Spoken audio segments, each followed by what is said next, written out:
ગાંધીનગર મહાનગરપાલિકાનું વર્ષ 2026-27 માટે 1918 કરોડનું અંદાજપત્ર રજૂ કરવામાં આવ્યું. સ્ટેન્ડિંગ કમિટી ચેરમેન ગૌરાંગ વ્યાસે બજેટમાં 125 કરોડના નવા કામો અને એઆઈ ટેકનોલોજી પર વિશેષ ભાર મૂક્યો છે. ટ્રાફિક કંટ્રોલ, ગટર લાઇન અને ફરિયાદ નિવારણ માટે એઆઈનો ઉપયોગ થશે. આ ઉપરાંત 3560 નવા આવાસ, સ્પોર્ટ્સ કોમ્પ્લેક્સ અને આરોગ્ય ક્ષેત્રે નિઃશુલ્ક સેવાઓની મોટી જાહેરાત કરવામાં આવી છે.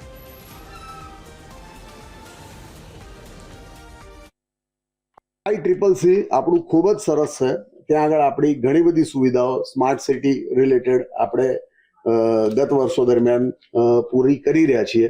પણ એ ICCC ને આ વખતે આપણે AI એક્સપિરિયન્સ સેન્ટરમાં કન્વર્ટ કરવા જઈ રહ્યા છે, જેમાં આ બધી AI ટેકનોલોજી વપરાશે.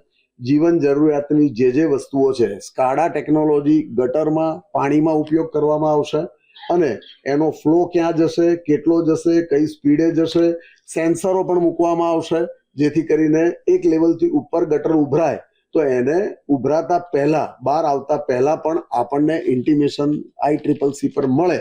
એ ટાઈપની AI ટેકનોલોજીનો પણ આપણે આની અંદર